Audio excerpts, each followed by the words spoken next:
안녕하세요. 메이저 수학학원 강사 정종관입니다. 네, 참석해 주셔서 감사드리고 그 앞에 그 김밥 있잖아요. 그냥 편하게 드시면서 하셔도 돼요. 배고프실 테니까. 일단 입학 테스트 신청서를 좀 말씀드리기 전에 그 학생이 어느 정도까지 그 선행이 되어 있냐 이런 걸 좀 판별할 때 가장 중요하게 생각되는 건 테스트거든요. 그러니까 제가 고등학교 들어갔을 때 가장 중요하게 생각하는 건 좀 개별 진도를 많이 선호하는 편이에요. 왜냐면 그냥 단순하게 판서식으로 나가다 보면 이 학생이 어느 부분이 메워지지 않았는지를 좀 정확하게 알 수 없거든요. 그래서 테스트를 보면서 정확하게 이 학생이 어느 정도까지 되어 있는지 판단하는 게 굉장히 중요하다라는 걸 먼저 말씀드리고, 일단 오늘 설명회 듣고 메이저 수학학원 시스템이 어떤지 좀 궁금할 수 있잖아요. 그런 것들 이제 저한테 물어보시면 제가 상세히 답변해드리고, 특히 이제 아까 물어보셨을 때 그 미적분까지 했다라고 했는데 저는 솔직히 믿지 않아요. 그러니까 일방적으로 판서만 쭉 나갔다고 했을 때 저도 개인적으로 수학을 중학교 때 열심히 해왔다라고 생각되는 편인데, 저는 진도를 이렇게 선행을 많이 해보지 못했거든요. 근데 선행을 해보지 못한 상태에서 그냥 단순히 그 판서 수업으로 나갔을 때 이걸 온전하게 이해한 학생은 굉장히 극소수라고 저는 생각을 해요. 그동안 배워왔던 친구들을 보면. 그래서 일단 테스트를 보면서 우리 학생이 어느 정도 되어 있는지 판단하는 게 굉장히 중요할 것 같다 생각을 하고요. 그래서 저희 시험을 보시면 이제 진단평가가 이제 새로운 교육과정이 만들어졌잖아요. 그 교육과정에 맞춰서 중등도 보고 고등도 본다. 이렇게 해서 제가 직접 이제 상담을 드리는데, 보통 시험은 이렇게 주관식으로 나와요.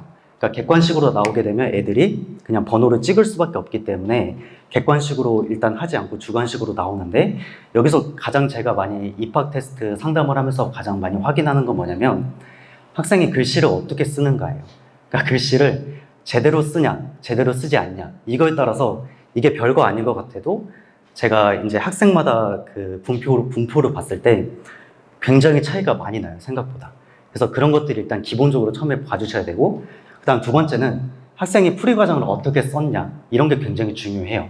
사실 고등학교는 우리가 문제를 빨리 풀어야 되는 게 가장 중요한 시험이다 보니까 그 문제 풀이 과정이 길다라고 생각이 들면 이 학생이 제대로 풀고 있나라는 거에 의문을 가질 수밖에 없어요. 그래서 길게 푼 것보다 효율적인 풀이 과정으로 썼나, 이런 것들도 중점적으로 보고요. 특히 애들이 시험을 보면 진짜 난장판이에요. 제가 이 결과를 보면 학생들이 푼 풀이 과정을 쭉 보잖아요. 근데 풀이 과정을 보면 막 여기 썼다가 여기 썼다가 여기 썼다가 진짜 난장판이 나는 거예요. 그래서 이때 제가 그런 것들을 좀 잘 보고 판단해서 어머님께 상담을 드리거든요. 그래서 그런 것도 이제 잘 보시면 될 것 같고, 이제 마지막에 총평이라고 해서 단원별로 이 아이가 어느 부분이 좀 취약한지 이런 것도 또 마지막에 말씀을 드릴 예정이에요. 그래서 제가 이제 상담을 드릴 때 어머님들께 가장 먼저 하는 게 뭐냐면, 저는 일단 강사의 기본적인 제 그 어떤 모터? 이런 게 학생을 무조건 모집하자 이런 건 아니에요. 그러니까 학생을 보고서 상담 드릴 때 좀 어머님들이 약간 이렇게 긁히는 경우가 많아요. 그러니까 제가 이제 상담 드릴 때 정확하게 이 학생이 어떤 부분이 부족합니다. 그리고 중학교 때 이런 부재가 있기 때문에 현재 이런 결과가 나올 수밖에 없었다. 라는 것들을 되게 심층적으로 이렇게 전화해서 말씀을 드리거든요. 근데 물론 이제 대면에서 상담을 하면 당연히 더 깊게 상담을 할 수 있겠죠. 근데 극단적으로 제가 어떤 경우가 있었냐면, 지금 재원생 중에 그 어머님이 굉장히 열정적으로 학생을 이렇게 신경 쓰는 부모님인데, 남자 2명이 다 저희 반이거든요. 근데 그 2명을 상담하는데 몇 분이 걸렸냐면 2시간 47분이 걸렸어요. 그러니까 그 정도로 제가 이제 상담을 일단 한번 시작하고 나면 학생이 어느 부분까지 정확히 부재가 있기 때문에 어떻게 공부를 해야겠다, 이런 것들 완벽하게 다 설명을 드리는 편이거든요. 그래서 기분 나쁜 말도 다 해요. 그냥 부족하면 부족하다라고 얘기를 하고, 그냥 일방적으로 잘하고 있다 이렇게 저는 절대 말씀드리지 않는 편이에요. 그래서 상담을 일단 해보시는 게 되게 좋을 것 같고요. 일단 시험을 보시면 보통 이제 선행을 대부분 나갔다고 생각이 드니까 공통수학 1을 보시는 게 굉장히 좋다라고 생각이 드는데, 시험을 보면 70점 이상, 저희 시험이 굉장히 어렵거든요. 그러니까 상부터 시작해서 최상까지 있는 시험이다 보니까 문제가 굉장히 어려워요. 그래서 다 못 맞췄다고 한들 일단 너무 이렇게 걱정하지 않으셔도 된다라고 말씀을 드리고, 한 55점 정도 이상이 되면 어느 정도 심화 문제로 복습이 가능한 정도이다. 이렇게 생각하시면 될 것 같아요. 그래서 이 정도로 일단 마무리하고 제가 오늘 여러분들께 중3을 타겟으로 잡은 이유가 뭐냐면 너무나 좀 혼동스러울 것 같다라는 생각이 들었어요. 그러니까 그 유튜브에 보면 굉장히 많은 고교 학점제에 대한 얘기도 나오고 그 다음에 이제 변화된 수능 과정 이게 대체 얘기를 해도 정확히 모르는 경우가 굉장히 많거든요. 그래서 이런 것들을 좀 말씀드리려고 이 설명회를 준비했고 특히 저희 반의 중3 비율이 굉장히 많아요. 대부분이 중3이 많다 보니까 제가 어떤 고민을 했냐면 과연 이런 학생들을 어떻게 대비시키고 공부를 시켜 나가야 중3 이제 대입까지 성공적으로 마무리할 수 있을까 이런 고민들을 좀 많이 했던 것 같아요. 근데 저희 반 애들 보면 되게 난리가 나 있어요. 그러니까 중3에서 엄청 못하는 애부터 시작해서 중상위권도 있고 상위권도 있어요. 근데 제가 보통 중하위권 정도 되는 친구들은 어떻게 하냐면 기본적으로 공통수학을 나가긴 하지만 앞부분에 중등 과정의 부재가 굉장히 많기 때문에 그 부분을 절대 그냥 넘어가지 않는다라는 거예요. 그러니까 왜냐면 결국에 이게 스텝 바이 스텝으로 이루어지면서 고등학교까지 이어지는 건데 중학교에 어떤 특정 과정에 문제가 생기게 된다면 고등 가서 언제든 무너질 수 있는 가능성이 많기 때문이죠.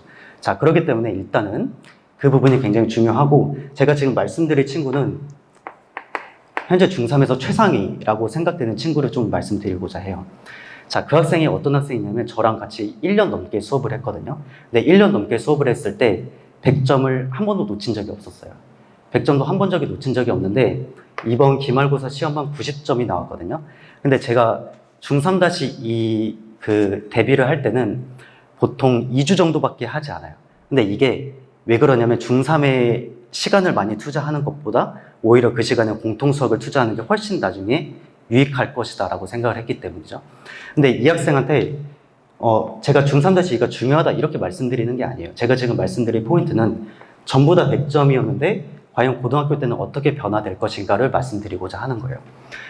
저도 똑같이 중등 과정을 거치고 나서 고등을 갔을 거 아니에요. 근데 저는 이제 예고를 준비했던 학생이었어요. 그러니까 그 전에 수학 공부를 많이 하지 않고 고등학교 때 돼서 좀 집중적으로 공부를 했던 학생이었거든요. 근데 이 학생이 아직도 정신을 못 차렸어요. 아직도 중등 마인드를 너무나 많이 갖고 있거든요. 자, 이 친구가 샛별인데 샛별중은 사실 그 타겟으로 잡는 게 너무나 명확해요. 그냥 학교 프린트 변형해서 제가 직접 다 만들거든요. 그 프린트를 다 만들어서 보통 한 100문제 정도를 한 5번 이상 풀게 해요. 그게 뭐냐면 숫자를 바꿔서 내기도 하고 조금 어려운 문제를 더 어렵게 출제해서 내기도 하고 이렇게 해서 완벽하게 한 500문제를 풀면서 대비를 시켜서 결국 이제 100점을 5번 이상 나오게 했던 거죠. 근데 중학교 때는 이렇게 해서 100점을 맞았다고 한들 고등학교 때 돼서는 절대 이렇게 맞을 수가 없어요. 제가 이 학생하고 가장 많이 싸우거든요. 저는 이제 옆에 보면 상담실이 있는데 저는 보통 못하는 애들하고 많이 대치되지 않고 잘하는 애들이 제대로 올바로 된 길을 가지 않을 때 많이 싸워요. 근데 이 학생은 지금 어떤 마인드를 갖고 있냐면 나 중학교 때 100점을 맞았으니까 고등학교 때 어느 정도 하면 100점이 나올 거야 라고 그냥 단편적으로 생각을 해요. 근데 저는 완전 반대거든요. 중학교 때와 고등학교 때 수학 공부의 결은 완전 다르고 내가 공부해야 될 양 자체가 5배, 10배 이렇게 차이가 나요. 그리고 실제 저는 중학교 때 이렇게 얘기하기도 해요. 쌤만 정확히 풀 줄 알면 쌤 B와 쌤 C 단계만 정확히 풀 줄 알아도 중학교 때는 사실 내신 대비할 때 큰 무리가 없다라고 생각을 해요. 근데 고등학교 되면요. 쌤 BC만 풀 정도의 실력이 된다고 해서 절대 맞출 수 있을 정도의 그 문제가 나오지 않아요.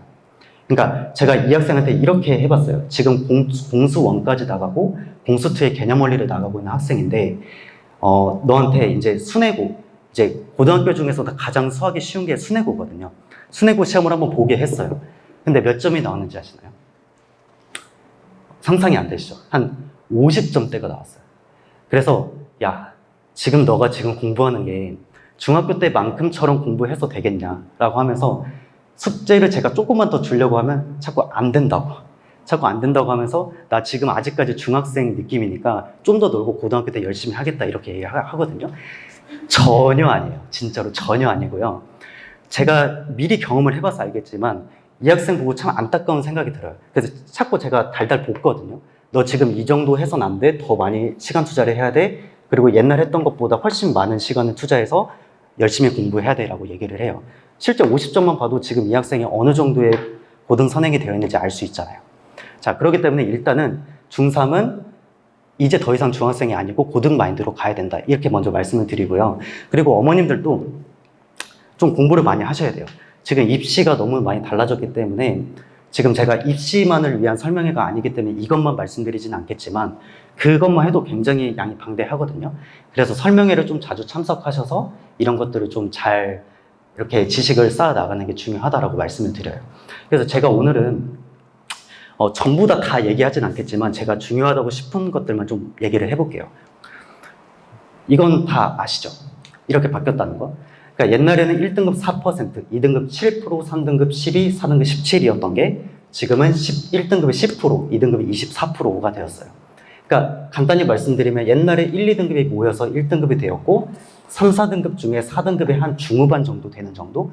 이 정도가 2등급에 이제 배치됐다라고 생각하시면 되는데 자, 이 표를 좀 보시면 아시겠지만 중학교 때만 해도 일단 절대평가로 평가를 했었죠. 그러니까 어느 정도 90점 이상이 넘어가면 A라고 평가를 했던 그 절대평가에서 고등학교 때는 주로 이제 상대평가로 평가를 하죠.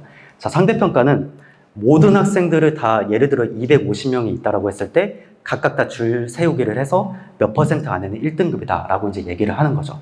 그래서 일단 고등학교 되면 이 평가 방식에 좀 차이가 생겨요. 그리고 이거는 중학교 때 없던 정보거든요. 등급과 수강자 수 이런 것들은 없는 정보들이에요.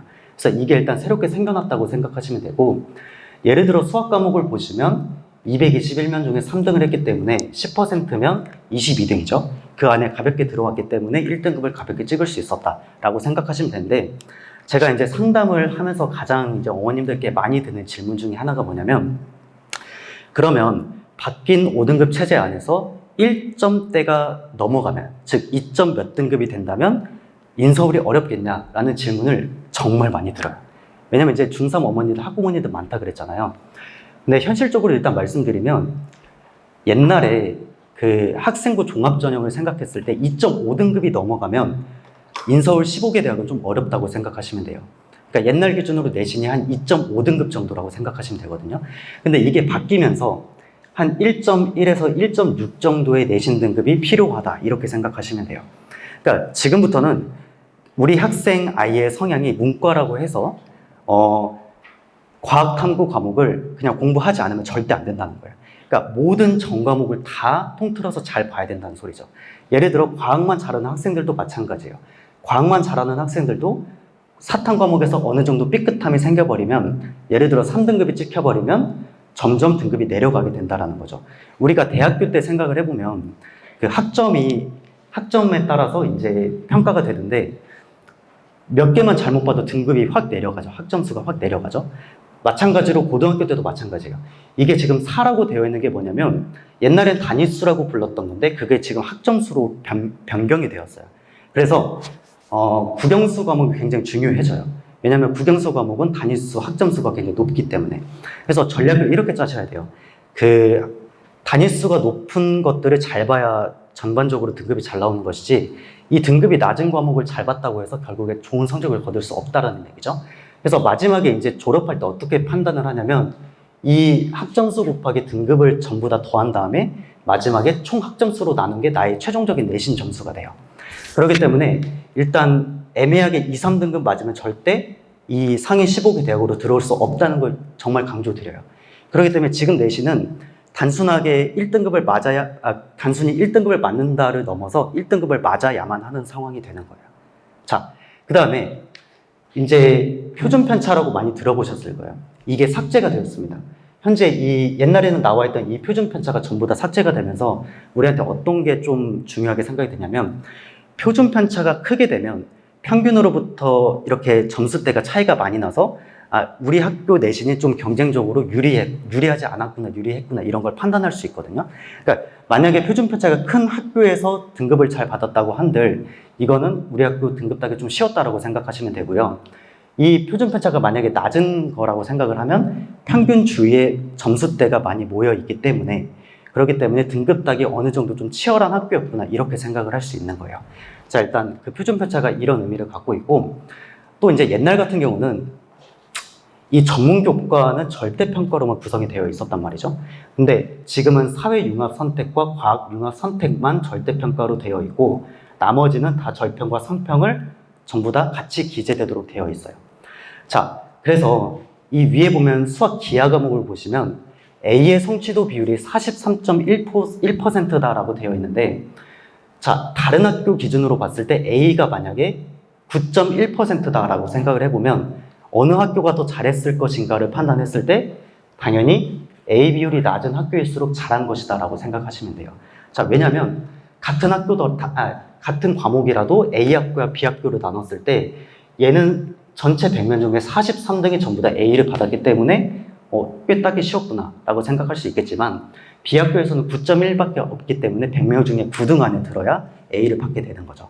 그래서 결국 절대평가의 의미가 없다가 아니라 절대평가도 그 아까 말씀드린 표준 편차가 삭제됨에 따라서 이것도 입학사정관이 크게 볼 수 있는 가능성이 있다라는 거. 이걸 좀 말씀드릴 거고요. 그래서 이제 등급 관리는 기본인데 면접과 생기부에 대한 비중이 점점 커질 것이다 라고 생각을 해요. 왜냐면 저거 자체로만 변별할 수가 없기 때문에. 자, 그래서 이제 이거 보시면 자, 옛날 기준으로 제가 좀 말씀을 드릴게요. 현재 옛날 9등급제에서는 아까 2.5까지 해서 상위 15개 대학이 쭉 배치가 된다라고 했었잖아요. 근데 옛날 같은 경우는 내신이 1점 몇과 2점 몇은 정말 큰 차이가 있었어요. 제가 실제 고등학교 다닐 때도 수학에서 1에서 2로 가는 그 어떤 힘든 정도가 있잖아요. 근데 그게 압도적으로 차이가 나요. 1등급에 있는 수학 성적과 2등급이 엄청나게 큰 차이가 나기 때문에 옛날에는 이 내신 등급 가지고 어느 정도 수시에서 분별을 할 수가 있었단 말이죠. 근데 지금 같은 경우는 개편이 되면서 얘네들 모두가 다 1등급으로 개편이 됐어요. 그러면 제가 만약에 입학사정관이라면 이걸 똑같이 판단할 것인가에 대해서 의문점이 생길 수밖에 없어요. 그래서 아까 말씀드린 것처럼 1등급 안에 가장 잘하는 학생들과 2등급의 후반까지가 다 여기 안에 들어오게 될 텐데 제가 생각할 때는 원점수 있잖아요. 같은 학생이라도 원점수를 좀 많이 잘 받은 학생이 대학을 조금 더 좋은 인상을 주지 않을까라고 생각을 하고 등수도 얘 등수와 얘 등수가 차이가 꽤 클 거란 말이죠. 10%라고 하면 꽤 그 등수 차이가 많이 나기 때문에 그래서 어머님들께 이렇게 말씀드리고 싶어요. 같은 1등급이더라도 원점수를 잘 받는 거 중요하고요. 그 다음에 등수가 어떻게 구성되어 있는지 같은 1등급이더라도 더 높게 등수를 갖고 있는 것이 중요하다 이렇게 말씀드려요. 근데 왜 갑자기 여기서 최저 학력 기준이 강화되고 논술 영향력이 확대될 수밖에 없는가 라는 걸 좀 말씀드리면 옛날에는 이렇게 했을 때 얘가 수시 지원하면 분명히 그때도 최저 학력 기준이 있었어요. 그때도 4개 과목을 봤을 때 전부 다 2등급이 나오면 들어갈 수 있었어요. 근데 옛날에 이렇게 됐었는데 지금 얘네들은 1, 2가 다 섞여 있기 때문에 이것만 보고서 우리가 판단할 수 없겠다라는 거죠. 그렇기 때문에 결국엔 옛날에 전부 다 2등급이 나와서 들어갈 수 있었던 학교더라도 점점 그 기준을 높일 것이라고 예상을 할 수가 있죠. 자, 그리고 논술도 제가 기사를 보니까 굉장히 많이 확대가 된 것 같아요. 그래서 앞으로 우리가 대학에서 그 수시와 정시뿐만 아니라 논술까지도 같이 확인을 해서 진짜 네가 좋은 학생의 자원인지 판단을 하겠다. 이런 느낌이 좀 강한 것 같고요. 그 다음에 이제 선택 과목에 대해서도 좀 말씀을 드려보고 싶어요. 원래는 이 선택 과목에 대해서 말씀을 안 드리려고 했는데 제가 이제 이 설명회를 준비하면서 계속 유튜브 같은 것도 찾아보고 실제 학교 편제표에 관해 있는 내용도 많이 봤는데 우리가 이렇게 생각하시면 돼요. 대학교 때도 제가 이제 전자공학과를 나왔거든요. 그래서 반도체 쪽에 원래 이제 그 삼성이나 이런 곳에 지원을 하기 위해서 계속 공부를 했었어요. 근데 거기에 지원하기 위해서 제가 갖고 있어야 되는 게 뭐냐면 당연히 제가 이제 회로 설계 쪽으로 가야 되니까 그 회로 관련된 어떤 역량들 그리고 회로 관련된 동아리들 그거와 관련된 논문들을 갖고 있어야 거기에 지원할 수 있는 어떤 그 명분이 생기는 거잖아요. 근데 대입에서 이 과정이 똑같이 적용이 된다는 거예요. 그러니까 즉 우리가 어떤 과목을 고2 때 고3 때 수강했느냐에 따라서 내가 지원하고자 하는 과가 달라지는 것이고 같은 과에 지원을 하게 되더라도 이 과목을 듣거나 듣지 않았던 거에 대해서 판단을 갖게 하지 않는다라는 거예요. 즉 예를 들어 물리학과에 지원을 한다라고 했을 때 물리를 전혀 듣지 않고 그냥 뭐 생명과학, 지구과학만 듣고 지원을 한다면 이게 과연 우리 학생이 진정성이 있냐 이런 것들에 대해서 좀 의문을 가질 수밖에 없는 상황이죠. 실제 기사를 보시면 요새 선택 과목에 대한 중요성이 굉장히 높아지고 있다, 이런 기사들이 굉장히 많아요. 그래서 제가 밑에 보시면 이제 서울대학교를 좀 예를 들어드릴게요. 서울대는 특별하게 전공 연계 교과 이수 과목이라고 해서 핵심적인 권장 과목과 권장 과목 두 개를 다 제시해 놨어요. 즉 밑에 있는 데 보시면 그래, 우리 학교에 이런 학과에 들어오기 위해서는 적어도 이런 과목을 수강해서 와야 돼 라고 얘기를 강도직입적으로 하는 거죠. 그래서 이걸 듣지 않고 온 학생과 듣고 온 학생들의 갭 차이가 어느 정도 수시에서 영향력이 있을 것이다 라고 생각을 하는 거예요. 그래서 지금은 옛날처럼 그 고교 학점제의 의의가 사실 이런 거죠. 자유롭게 선택하자, 융합적으로 선택하자, 약간 이런 게 취지였다면 저는 좀 반대로 가고 있지 않나라는 생각이 들어요. 오히려 학교에서 현실적으로 선택을 안 하면 입시에서 불리하도록, 그러니까 뭔가 이 과목을 들은 학생들이 우리 학과에 지원하도록 이런 식으로 자꾸 약간 어필을 하는 거죠. 그래서 저는 극단적으로 이렇게 생각을 해요. 선택 과목이 진로 역량과 연결이 되어 있다. 그래서 어떤 과목을 선택하느냐에 따라 내가 지원하고자 하는 과가 달라질 수 있다, 이렇게 말씀드릴 수 있고, 이거 이제 경희대에서 발표한 자료예요. 조금 더 디테일한 자료예요. 자, 경희대를 보시면 그 이제 진로 영역 중에 40%, 학생부 종합 영역 중에 이제 40%가 진로 영역인데 그 이 40% 안에 내가 어떤 과목을 들었는지에 대한 평가가 같이 이루어지도록 하고 있어요. 근데 비단 종합뿐만 아니라 그 교과 과정에서도 30% 안에 뭘 들었는지에 대한 평가가 같이 이루어지도록 하고 있다는 거죠. 그래서 맨 위에 글씨가 잘 안 보일 수 있겠지만 핵심 과목과 권장 과목을 나눴는데 필수적으로 이수를 권장하는 과목은 듣지 않았을 때 감점을 시키겠다, 이렇게 말씀을 하고 있어요. 즉 내가 만약에 이 건설 건축을 간다라고 했을 때 이 과목을 듣지 않는다면 감점까지 시키겠다, 이렇게 얘기를 하는 거예요. 그러면 이거는 반드시 들어주는 게 좋겠죠. 그 다음에 맨 위에 보시면 권장 과목이라고 해서 가급적이면 이수를 권장한다라고 해서 이 오른쪽에 있는 내용을 만약에 듣지 않는다면 감점하진 않겠지만 만약에 들었을 때 좋은 성적이 나오면 가점으로 우리가 활용을 하겠다라고 해서 저는 이 선택 과목이 정말 중요하다라고 생각을 해요. 지금 입시에서. 자, 그 다음에 밑에 보시면 그러면 수시만 저렇게 권장 과목을 평가할 것인가? 그건 또 아니에요. 어머님들이 정시만 생각하면 그냥 단순히 수능 점수만 중요하다라고 생각을 하실 수 있는데 그게 아니더라고요. 제가 찾아보니까 여기 수능 전형에 수능 외 추가로 학생부 교과 이수 현황을 성적에 반영한다라고 되어 있어요. 그러니까 우리가 앞으로 수능에서 수능만 잘 본다라는 시대는 끝났고요. 거기뿐만 아니라 우리가 고등학교 때 어떤 과목을 들었는지도 명확하게 평가하겠다, 이렇게 바뀌고 있다는 거. 그래서 지금 그 정시가 어떻게 변화하고 있냐면 서울대는 이미 이렇게 하고 있었고 지금 이제 한양대는 올해부터 이렇게 하고 있고 그다음에 서울대와 고려대는 이미 이렇게 다 진행을 하고 있다는 거. 근데 제 생각은 상위대 전반적으로 앞으로 이런 권장 과목의 움직임, 제시하는 움직임이 점차 커질 것이라고 예상을 해요. 자, 그래서 이게 이제 전반적인 내용이고 이제 결국에 우리가 입시를 준비해야 되잖아요. 이거 사진 찍으셔도 괜찮아요. 전반적인 기출 분당 경향인데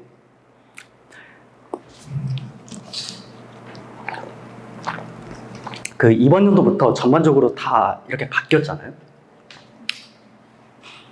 시간을 좀 드릴게요. 천천히 보셔도 됩니다. 자, 지금 우리가 좀 생각해 볼 여지가 있는 게 뭐냐면 2025년도와 2024년도에 난이도 갭 차이가 엄청나게 큽니다. 그러니까 2025년도는 개편되기 지금 첫 시험인 거죠. 근데 2024년도는 개편되기 딱 직전 해인 거예요. 근데 요새 트렌드가 어떻게 변화하고 있냐면 2025년 최근에 바뀐 이 트렌드에서는 조금 쉽게 출제가 되어져 가고 있어요. 왜냐하면 개정된 첫 해이기 때문에. 그래서 이번에 시험을 제가 쭉 다 분석을 해봤는데 전반적으로 2024년도에 대비해서 굉장히 문제들이 쉬웠다라고 생각이 들 정도로 차이가 많이 났어요. 근데 2024년도 딱 개정되기 직전 해죠. 개정되기 직전 해는 문제가 굉장히 어려웠어요.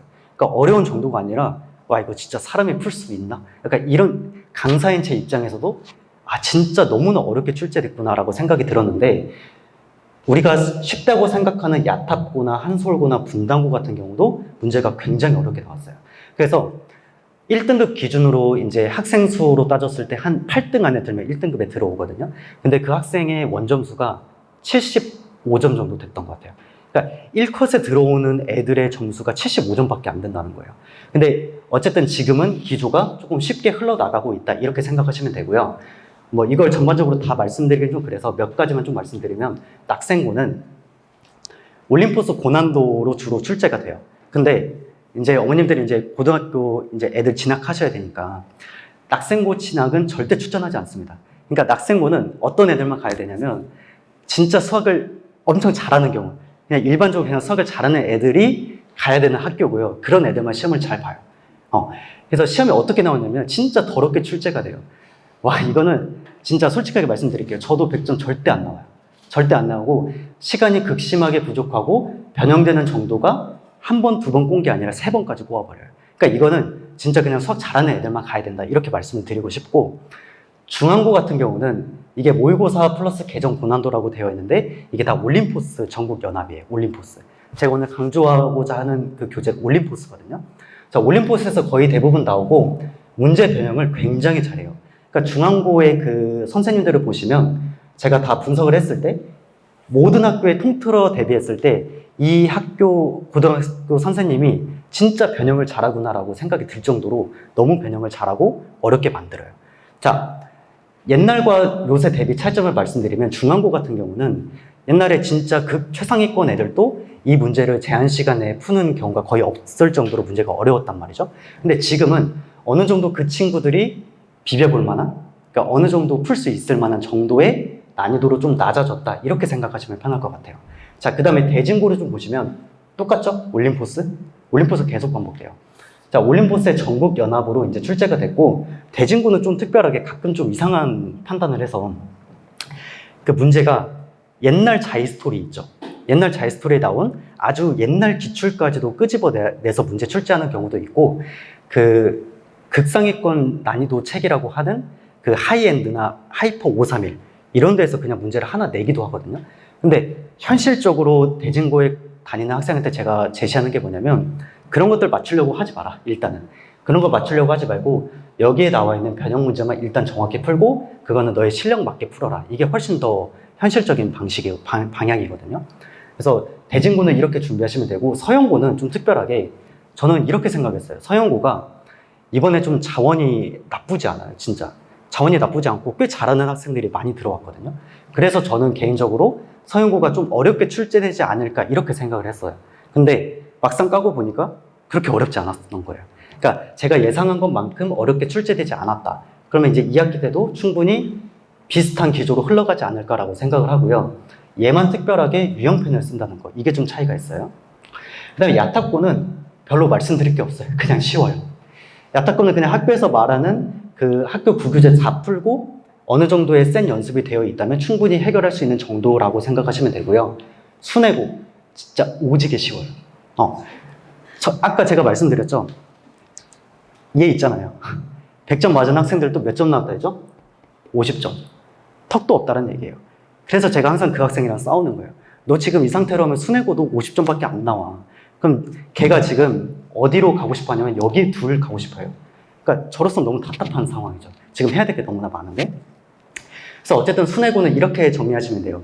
학교에서 나눠주는 프린트의 100%만 우리가 소화할 줄 알아도 90점 이상은 진짜 나와요. 그래서 학교에 나와 있는 프린트만 완벽하게 구사할 수 있다. 그리고 그 기출이 왜 출제되었는지 정확히 수학적으로 분석할 수 있다. 그러면 90점 이상 나옵니다. 아시겠죠? 그 다음 한솔고 많이 쉽습니다. 제가 많이 쉬운 거는 좀 강조를 드릴게요. 일단 야탑 쉽고요. 순회 쉽고 한솔 쉽습니다. 그래서 한솔은 학교 프린트 올림포스만 우리가 계속 복습해주면 충분히 점수가 나오는 학교예요. 자, 영동여고는 약간 애매합니다. 자, 영동여고는 옛날에 최강 TOT라는 교재 아시죠? 그거는 저도 문제 풀기 굉장히 까다로운 책이에요.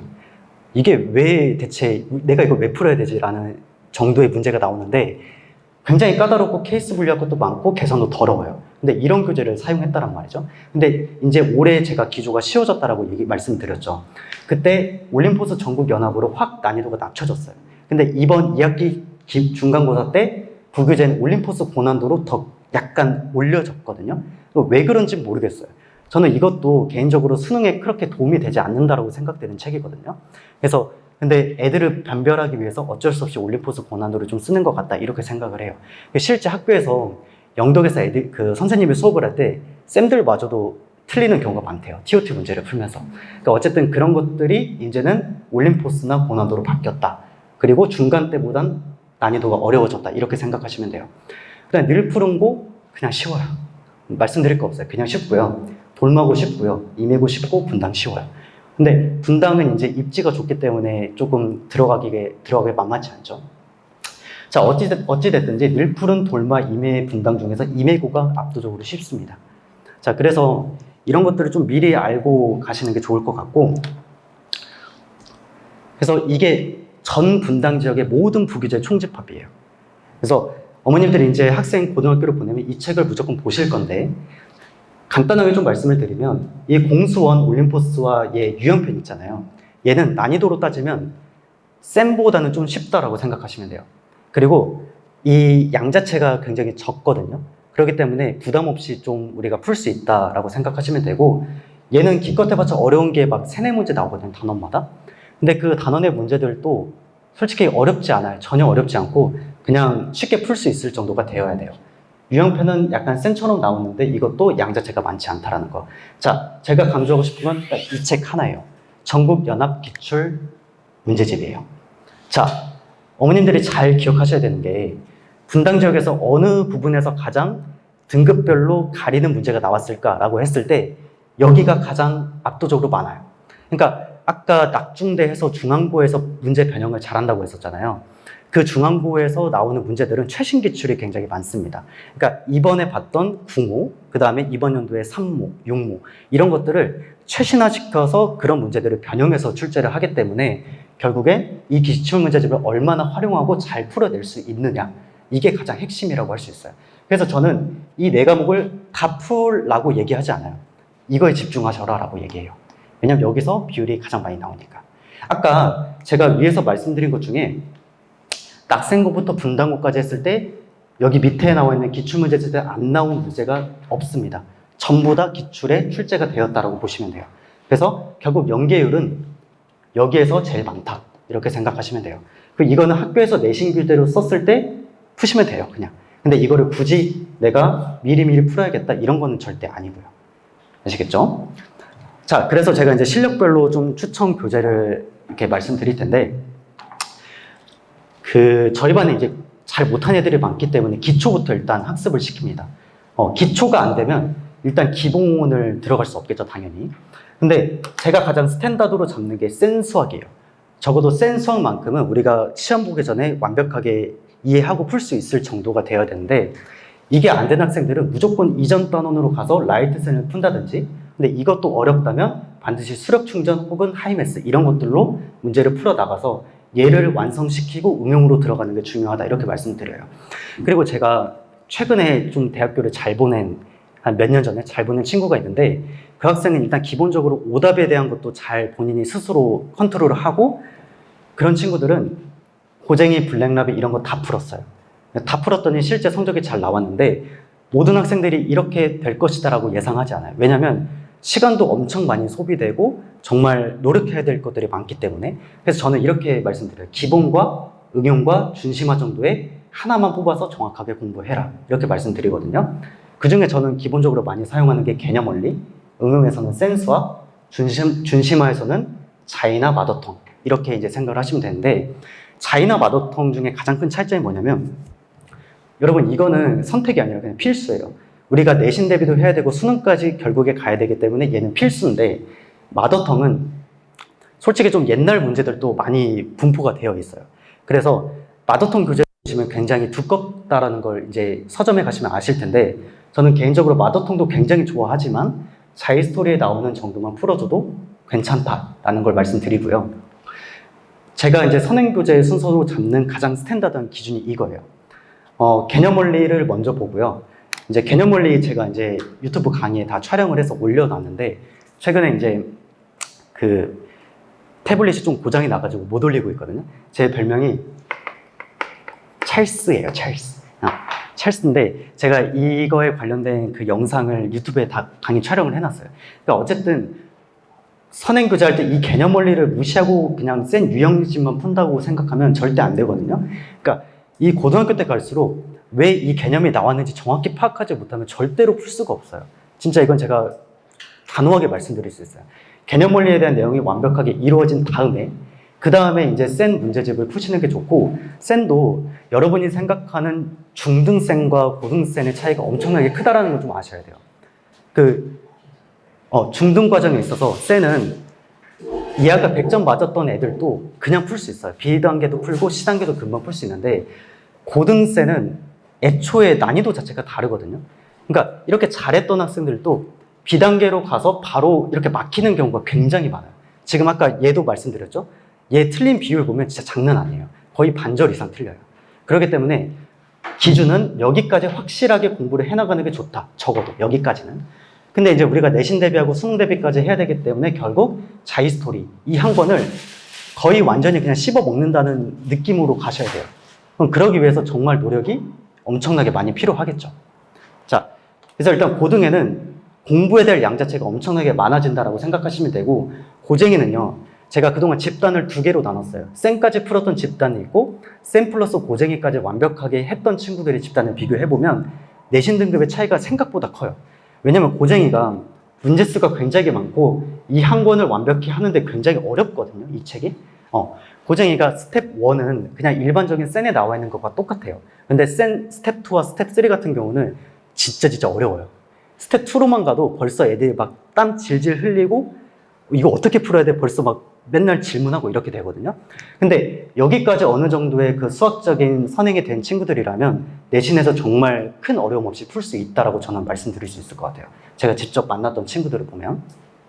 근데 그게 안 되면 여기까지도 어렵기 때문에 일단 여기까지는 확실히 해둬라.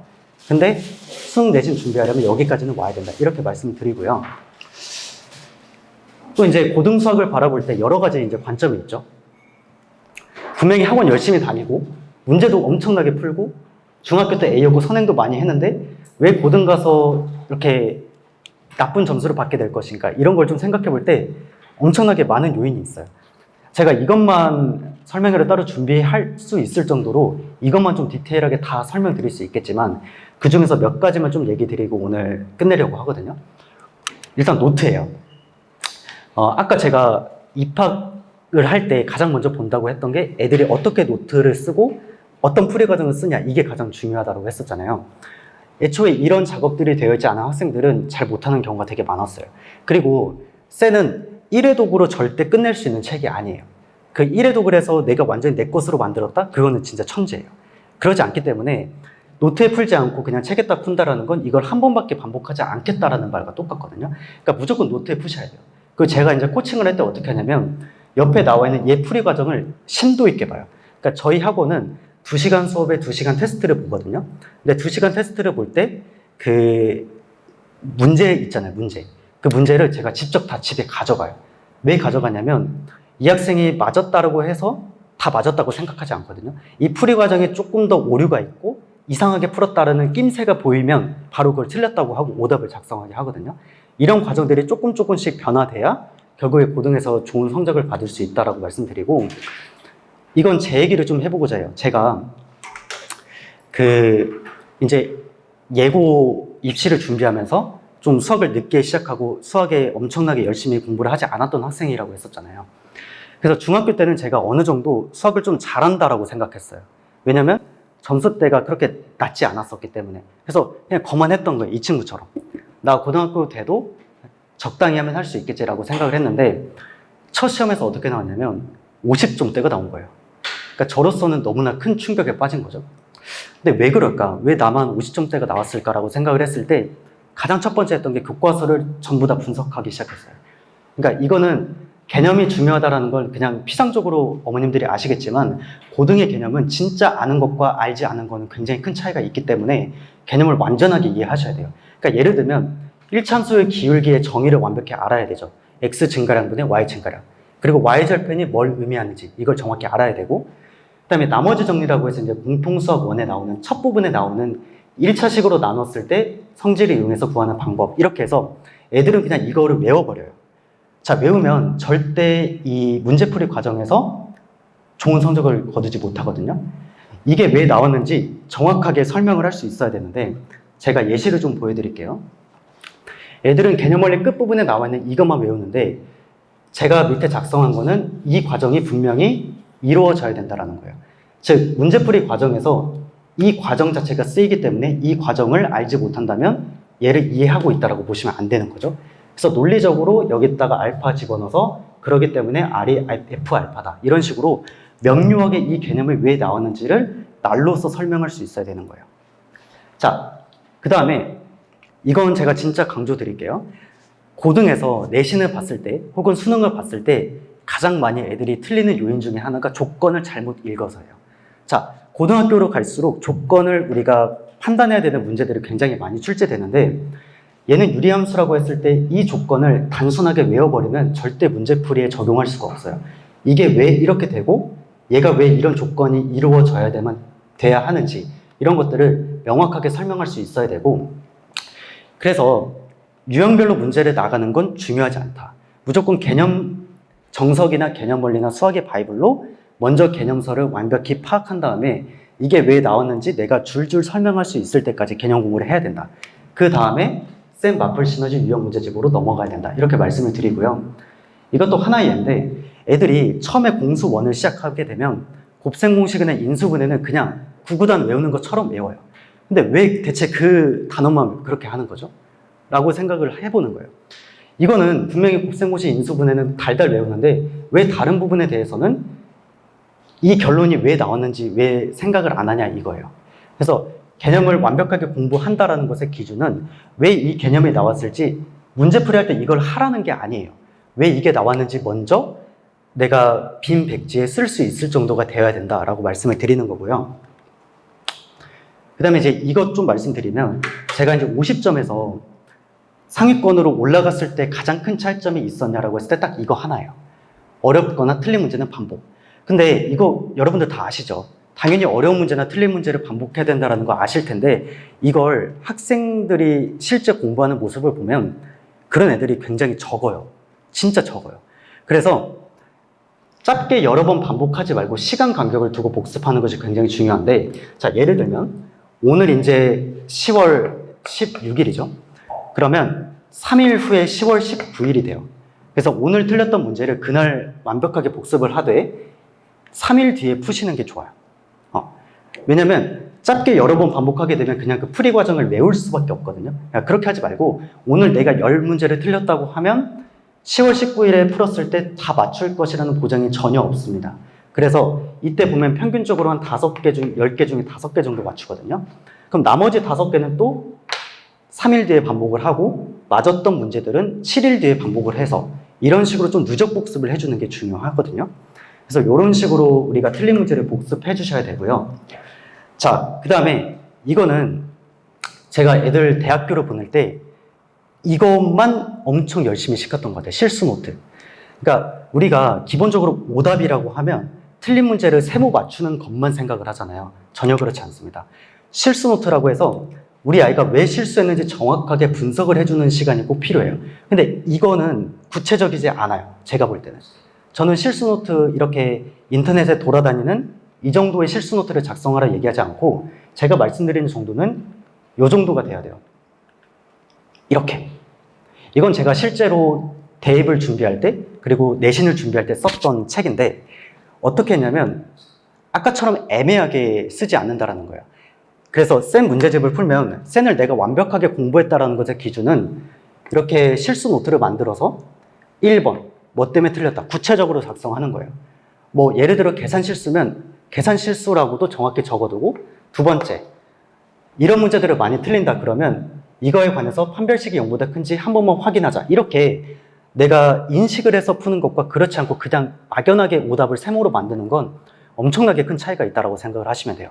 그래서 실제로 내신, 그 수능에 3등급에서 1등급으로 갔던 친구들, 제 실제 얘기를 들어보면 그 친구들한테 이 연습을 많이 시키고 찾고 머릿속에 네가 실수하는 과정들을 패턴화해서 인식해라 라고 얘기를 하거든요. 그래서 이렇게 했을 때 실제 성적이 굉장히 많이 올랐다라고 생각하시면 되고 꼭 구체적으로 작성해야 된다는 거. 그리고 우리가 쌤 문제집을 반복할 때 여기 있는 내용을 복습하는 것도 굉장히 큰 도움이 될 수 있어요. 그래서 이런 것들을 좀 잘 작성하는 게 좋을 것 같고, 자, 이 얘기도 굉장히 중요해요. 제가 내신 때 왜 1등급을 받았을까라고 생각을 해보면, 아까 말씀드렸듯이 옛날 내신 체제에서는 1등급이 4%고요. 2등급이 7%예요. 근데 1등급에 들어가기 위해서 1과 2의 차이는 굉장히 갭이 크거든요. 그거 관련된 노력해야 되는 정도도 엄청나게 다르고요. 근데 제가 어떻게 이제 그 전략을 짰냐면, 사실 내신은 수능이 아니기 때문에 분명히 나와야 되는 문제, 즉 출제가 반드시 되는 문제들, 즉 학교에서 말하는 부규제 프린트 혹은 학교 올림포스 문제집, 이런 것들을 이렇게 말씀드리면 좀 그렇지만 기계적으로 풀 수 있어야 돼요. 기계적으로. 내가 이 문제를 딱 랜덤으로 돌렸을 때 너 이 문제 어떻게 풀어? 그냥 바로 생각날 정도로. 이렇게 되어야, 사실 내신 때는 가장 중요한 게 뭐죠? 시간이에요, 시간. 시간을 내가 잘 컨트롤하지 못하면 아무리 내가 연습 때 맞는 비율이 맞다라고 한들 전혀 상관이 없는 거예요. 그래서 내신 때는 가장 중요한 게 이 시간이다. 그럼 시간을 잘 분배하기 위해서는 가장 먼저 꼭 나오는 연계 문제들을 기계적으로 빠르게 풀어내는 게 중요하다. 실제 제가 내신 시험을 봤을 때도 어떻게 했냐면, 보통 옛날 기억을 좀 되살려보면 고3 때죠, 고3 때. 고3 때 한 60%가 이렇게 연계 문제들이 나오고 나머지 40%는 그냥 학교쌤이 아무데나 내서 출제한 문제들이에요. 근데 그 다른 2등급 친구와 저의 큰 차이점이 뭐였냐면, 2등급 친구들이 연계 문제들을 풀어나감에 있어서 30분이 걸렸다면 저는 그거를 어쨌든 20분으로 줄이고 15분 줄이고 10분까지 줄여가지고 나머지 문제들에 집중했다라고 생각하시면 되거든요. 그래서 지금 우리가 분당 지역에서 내신을 잘 보기 위해서는 이 과정이 굉장히 중요하다라고 말씀드려요. 그리고 전략도 굉장히 중요한데, 일단 빠르게 푸는 것도 중요하지만 빠르게 푼다라고 해서 다 되는 게 아니죠. 정확하게 푸는 게 중요하죠. 근데 이걸 습관화 시키려면 진짜 한 몇 번 정도 풀어야 되냐면, 저는 적어도 연계 교재를 한 10번, 15번은 풀어야 된다고 생각을 해요. 거의 완벽하게. 일단 그 정도가 되면 얘는 진짜 시간 내에 풀 수 있는 거 충분히 할 수 있고요. 서술형 문제가 생각보다 쉬운 문제들이 많아요. 그러니까 뒤에 객관식부터 서술형까지 쭉 그냥 풀어나가는 게 아니라 앞부분에 쉬운 문제들을 풀고 나머지 서술형의 쉬운 문제들을 먼저 풀어나가는 게 중요하다. 이렇게 순서를 잡아나가는 것도 중요합니다. 그리고 낙중대는 이제 계산이 굉장히 복잡해요. 그러니까 어느 정도 복잡하냐면, 저 역시도 저는 굉장히 계산이 빠르다라고 생각을 하거든요, 저 스스로. 근데 저마저도 그 시험을 보면 너무 힘들어요. 진짜 막 진땀이 너무 많이 나요. 그래서 이 평소에 복잡한 계산 문제를 정확하게 연습해 나가는 것도 굉장히 중요하다. 그리고 마지막에 말씀드리고 싶은 게 평소 고민 습관이에요. 평소 고민 습관이 뭐냐면, 내가 어려운 문제를 만났을 때 고민을 하지 않았던 학생들과 고민을 해봤던 학생들의 가장 큰 차이점이 뭐냐면, 내신 시험에서 그게 구별돼요. 내가 평소에 고민을 했던 학생들이라면 이 문제를 풀었을 때 어려웠다라는 게 딱 인식이 돼요. 왜? 내가 그동안 고민했을 때 이게 안 풀렸다라는 걸 직감적으로 아니까. 근데 평소 고민해보지 않고 그냥 막연하게 문제를 풀고 그냥 틀리면 오답 보고 채점하고 이렇게만 했던 학생들은 실제 시험 봤을 때 어려운 문제인데 쉬운 것처럼 생각을 해서 거기에 시간 끄는 사람이 굉장히 많거든요. 그래서 평소 고민 습관은 우리가 시간이 없다면 최소한 5분에서 10분 정도는 꼭 고민해 보시길 추천드려요. 자, 그리고 유형서 N해독은 최소 5, 6회독이라고 제가 말씀을 드렸지만 그렇지 않아요. 이거는 그냥 학생 바이 학생이에요.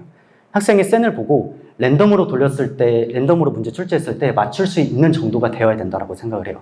그러니까 상황에 따라 아이가 만약에 잘 못한다면 5, 6회독이 아니라 10회독, 15회독도 들어갈 수 있다는 거죠.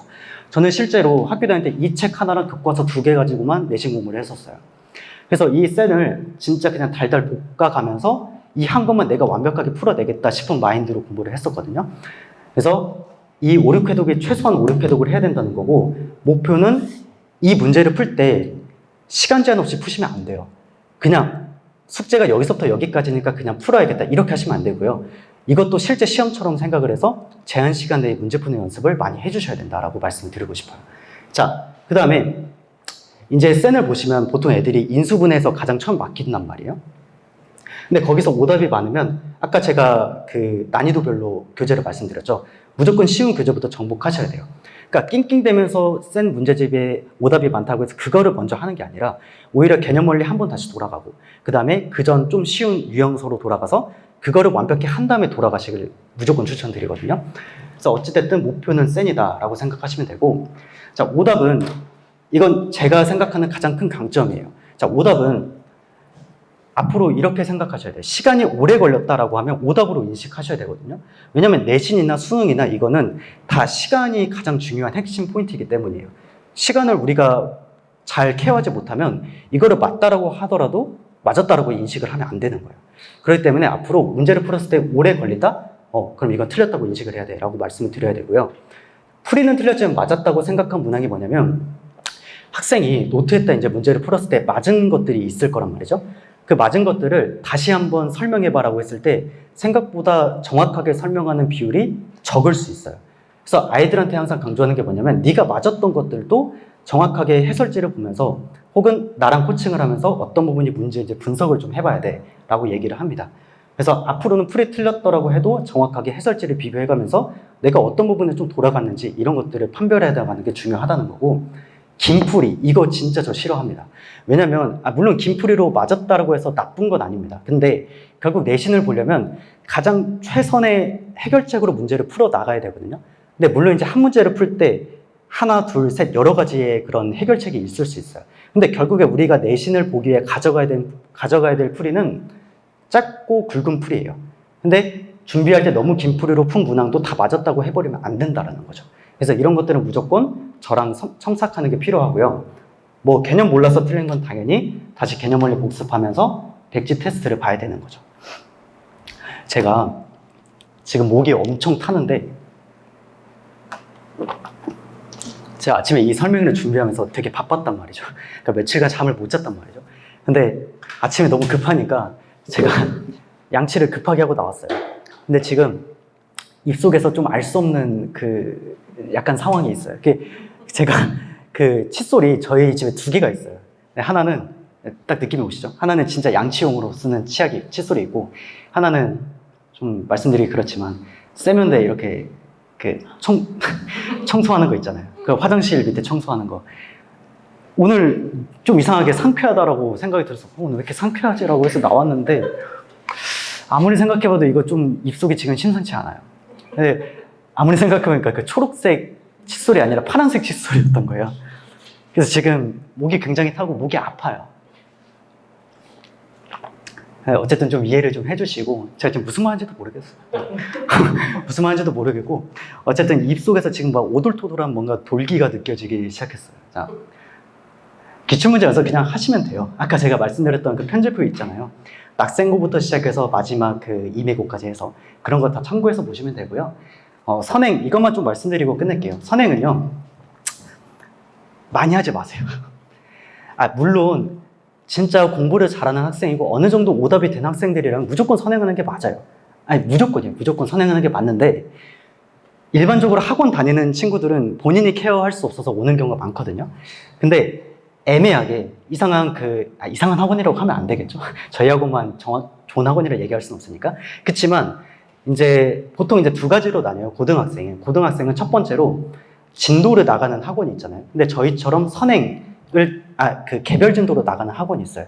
근데 제가 진짜 100% 장담하는데 일반적인 학생들은 진도 수업을 나간다면 분명히 빈칸이 나올 수밖에 없어요. 이건 제가 진짜 장담할 수 있어요.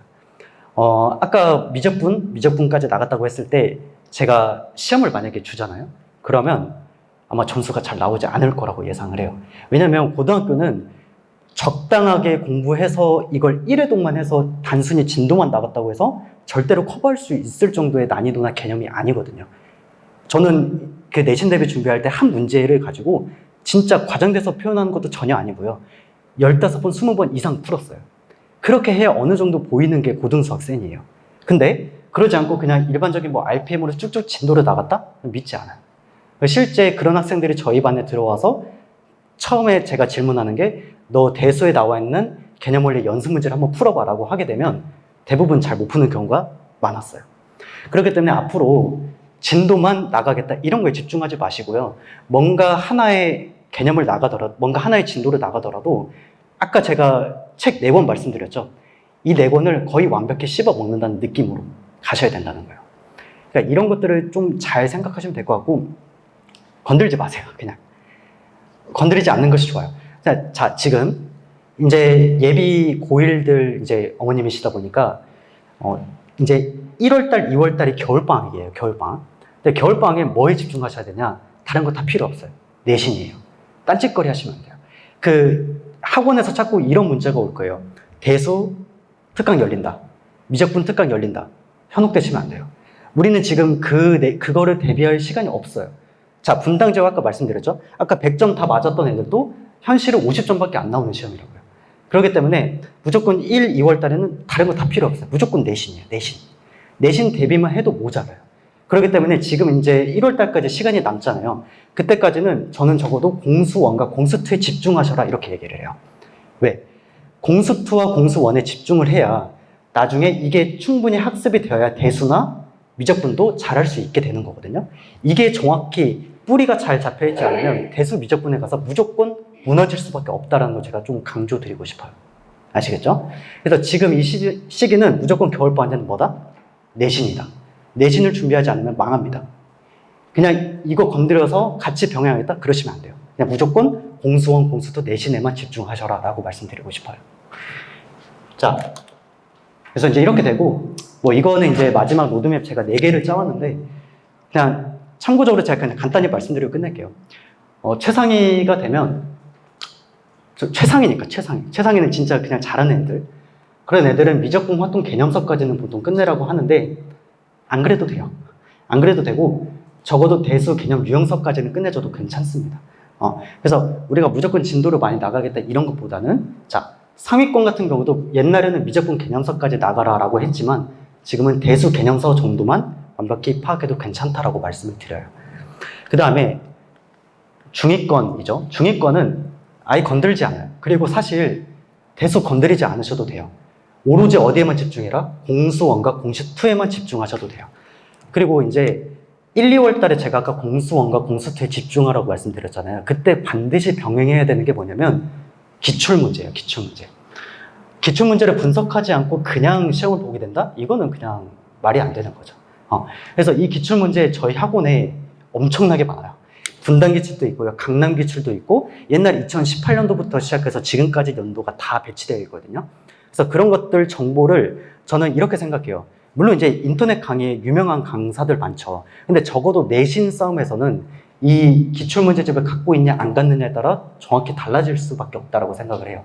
그래서 저는 인강만 듣는 친구도 어찌됐든 고등학교 내신이 됐을 땐 이렇게 지역에 유명한 지금 분당 메이저 수학학원에 있는 이런 기출들을 꼭 풀어봐라 라고 얘기를 하거든요.